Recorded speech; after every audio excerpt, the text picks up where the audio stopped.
উত্তরাখণ্ড ভ্রমণের আজ প্রথম দিন। আজ তোমাদের দেখাবো কিভাবে পৌঁছালাম, থাকার ব্যবস্থা, কি খেলাম এবং ঘুরে দেখাবো ওখানের ফেমাস ট্যুরিস্ট স্পট। সবার প্রথমে আমি সায়ন, তোমাদের আজকের হোস্ট। সকলকে জানাই নমস্কার এবং ওয়েলকাম টু হুচুকে। আজ আমরা দিল্লি হয়ে দেহরাদুন যাব, ফ্লাইট 2:30-টে। দেখো, ফ্লাইটে কিন্তু কোনো প্রবলেম হয়নি। প্রবলেমটা শুরু হয় তারপর থেকে। প্রথমত বৃষ্টি, তারপর দিল্লির জ্যাম। আমরা বলবো তোমরা যদি দিল্লিতে কোনো জায়গায় যাও, তোমরা চেষ্টা করবে মেট্রো ইউজ করতে। টেনশন ছিল আমরা মসুরি এক্সপ্রেসটা ধরতে পারবো কিনা। জ্যাম পেরিয়ে যেতে আমাদের 2.5 ঘন্টা লাগে। আমরা 9:30টায় দেহরাদুন পৌঁছে যাই। হোটেল আগে থেকেই বুক করা ছিল। এই হোটেলটার নাম দ্রোনা হোটেল। এটা একটা গভর্নমেন্ট হোটেল। হোটেলটা বাইরে থেকে কিন্তু দেখতে খুব সুন্দর, কিন্তু প্রবলেমটা ভেতরে।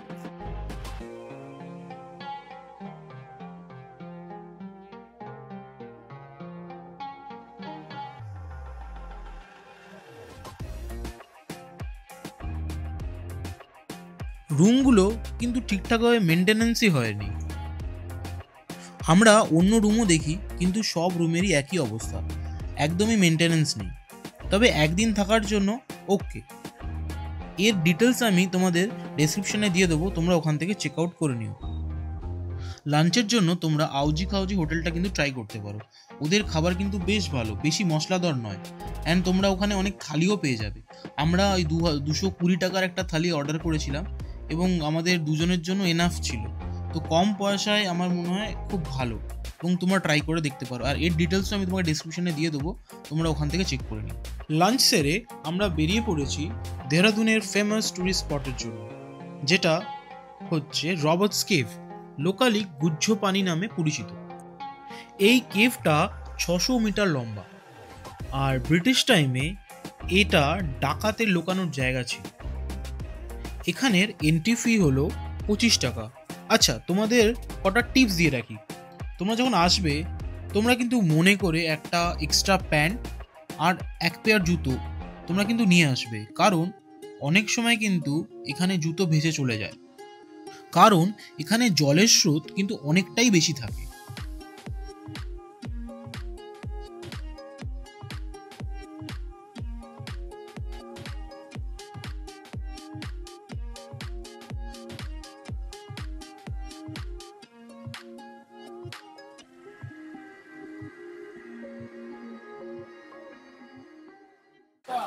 গিম্বলটা একটু ধরতে হবে, আমি একটু নেমে যাই তাহলে। হ্যাঁ, একটু নিয়ে নিন, আমি নেমে যাই। বুঝলে, ঠিক আছে। ও বাপরে, কি ঠান্ডা, হেভি ঠান্ডা।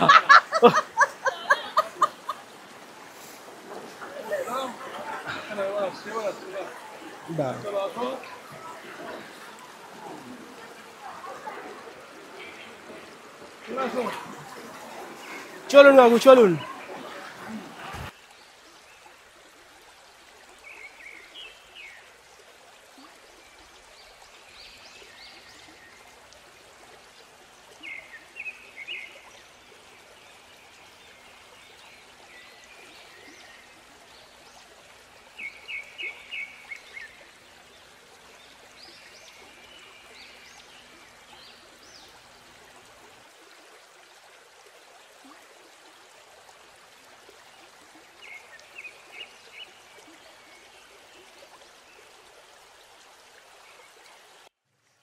কাকু কাকিমার সাথে আমি এগিয়ে পড়লাম কেভের দিকে। জল কিন্তু কনকনে ঠান্ডা। এখানে রাস্তা কিন্তু খুব সরু, দুদিকে পাহাড় আর জায়গায় জায়গায় শ্যাওলা, তো দেখে তোমাদের পা দিতে হবে, নাহলে কিন্তু হড়কে পড়ে যাওয়ার চান্স কিন্তু আছে। আর স্রোতও খুব বেশি।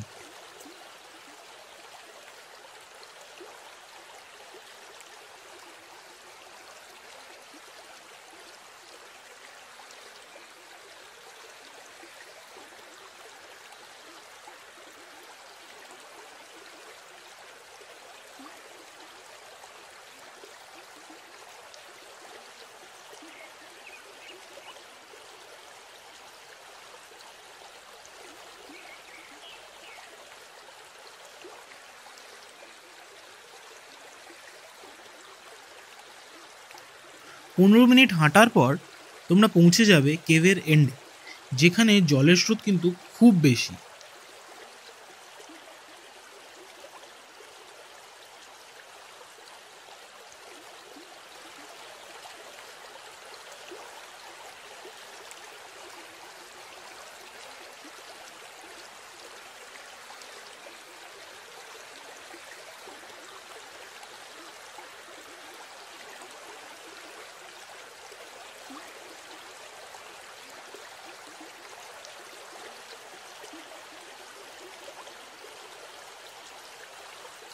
Hello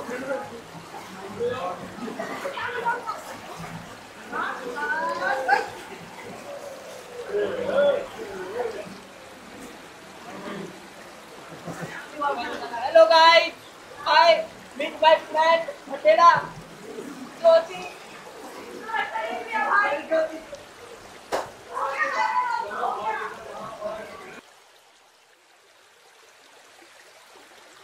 সানসেটের সময় সূর্যের রশ্মি পাথরের গায়ে পড়ে এমনভাবে রিফ্লেক্ট করে, দেখে মনে হয় যেন একটা হেভেনের দরজা, অ্যান্ড তোমরা হেভেনের দিকে এগিয়ে যাচ্ছ।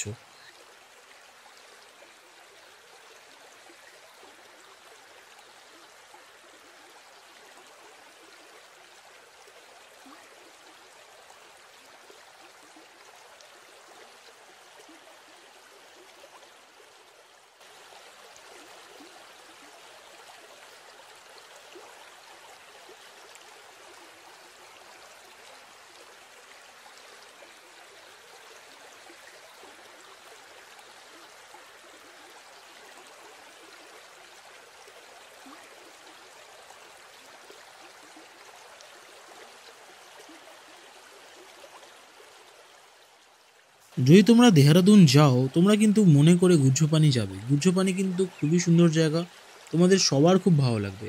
আর তোমাদের যে যে টিপসগুলো দিয়েছি তোমরা মনে রাখবে। আর আজকের মতো এখানে আমি ভিডিও এন্ড করছি।